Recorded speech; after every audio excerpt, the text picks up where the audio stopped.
for color, it's so nice to know that some bulbs are coming up.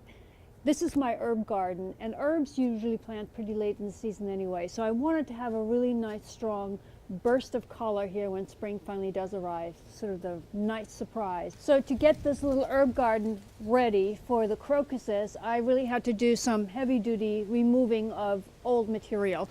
Since this was herbs in here, I ripped out most of the herbs. I have a little bit of parsley left over there just because that's still edible right now.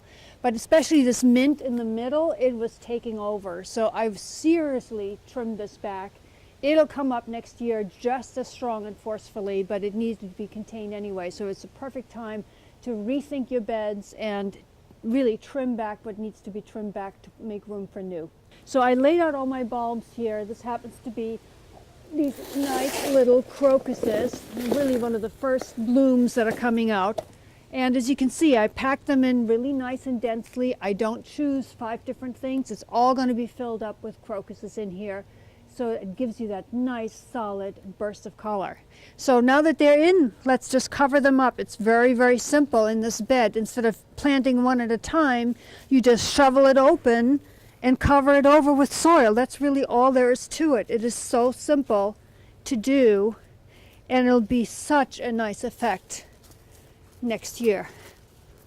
So final step, just always make sure when you plant anything, including bulbs, they have good soil contact all the way around. Just lightly step across, and then make sure later on you just finish rake it so it'll all be pretty again. But this is really important. Soil contact is really, really important.